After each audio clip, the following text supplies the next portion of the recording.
had to buy one. We begged and we pleaded with him not to, but his mind was made up.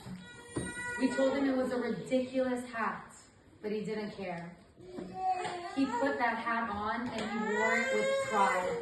He stood there that day in the famous piazza in Venice with pigeons on his arms and pigeons on his hat, and he couldn't care less what anyone thought of him, not even his own family. Dad was the best friend and the best dad that anyone could have ever hoped for. He always saw the good in me. He loved me for me, with all my quirkiness and off-color jokes, the same way he loved all my siblings for who they were. He noticed our strengths and he built us up. And despite the weight of the whole world on his shoulders, he always made time for everything. Nothing was too trivial. Nothing was out of the question. I would procrastinate and leave my papers for last second and show up to him the night before they were due and ask him for help, and he would stay up all night writing them for me. It was only when I got to college that I realized, oh boy, I really don't know how to write a paper, because Dad had written every single one for me up until then. He wrote every debate I ever gave on the debate team, both affirmative and negative sides he had to prepare. And I always ranked first in the speech giving section because of the stellar speech that Daddy gave. I remember once I had a paper due, but this was a little bit more of a complicated one. He needed references, I needed references, multiple references, back before there was Google, when you actually had to go to the library and take out books. Daddy did that paper for me too. He even had it typed, and he even had artwork on the front cover. He gave it to me, ready to hand in. Suffice it to say, I got 100 on a paper whose topic I wasn't really sure about. But that was Dad. He loved to give. He would spend maybe an hour every day giving me chills on my back, just because he knew how much I loved to receive them. Dad had the best sense of humor and always played along with our jokes. We could always count on him to get in on our pranks. Dad loved a good thrill. Nothing was off the table, whether it meant letting me drive his Cadillac way before it was legal for me to do so, or riding every roller coaster in the park till we were green in the face. He was fun, he was spontaneous, and every moment was an adventure. When we were young, we once visited Hawaii. But of course, Dad couldn't do anything as mundane as just going to the hotel's swimming pool. We were in a big, beautiful resort, and he would explore that resort with us and try to find secret spots that nobody else was privy to. He took Amelia and myself as young kids to a tunnel that he had found. We got into that tunnel, not knowing where it would lead. Eventually, that tunnel came to an end, but we were met at the end of that tunnel with a 10-foot drop into some body of water. He convinced us to jump, and we did. Oh my God. But when we landed in the water, we realized that we were in the middle of a lagoon.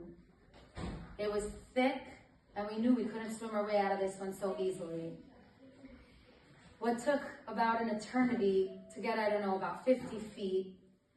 And at some point, we didn't even know if we'd be able to get ourselves out of this mess. But eventually we did. And we just continued on our journey of finding new adventures with Dad. Daddy also had a bracha with his time. Even when he was traveling and we would only see him for 24 or 48 hours a week, he made us feel like we had spent every minute of that week together. Every moment was cherished. Every moment was used wisely. As someone so eloquently put it to me last week during his shiva, he may have only lived for 73 years, but he really lived 10 lifetimes in those years. His time, though it may have been limited, was really endless because of what he did with that time. I remember when Dad started working on the Shabbat Shmuz, no one could understand how he had managed to find the time to put it together, beside everything else that he had been doing that week. How could he possibly be putting out a new edition every single week? I'll never forget the first edition he ever printed. He handed it to me proudly, but I handed it back to him with circles and notes and all sorts of things crossed out. Soon enough, I was his editor. He would have me proofread the shmooze every week before printing, but we always butted heads. He was always trying to put in a joke that I thought was a little too risque for my taste, or something or another that I disapproved of. I remember one night, the night before going to print, I handed him the edited copy of Shmuz with a total of 4 pages that needed to be removed. For the first and only time ever, he took the Shmuz, threw it back in my lap and said, "You fix it, I'm going to sleep." But I didn't have Dad's bracha with time. It took me till about 5 in the morning to adjust, and from then on, I gained a newfound respect for Dad's efforts. Life eventually grew harder, but Dad still kept his sense of humor. I would always say to Dad that he was good vibes only. Despite all his struggles, he still thought he was the luckiest person. One day in rehab, I pleaded with him to tell me what he was really feeling about his life situation. He got to writing, and he spent about an hour writing away.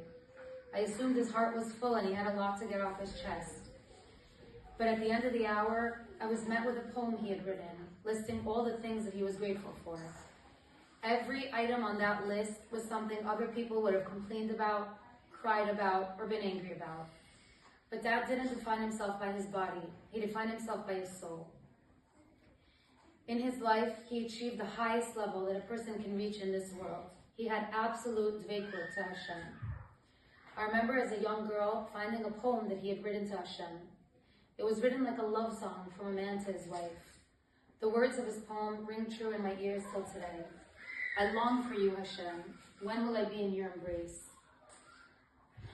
Daddy, my sweet angel, I take comfort in knowing that you are finally where you always wanted to be, in Hashem's embrace. May your memory forever be a blessing for all of us. Thank you. Beautiful, beautiful.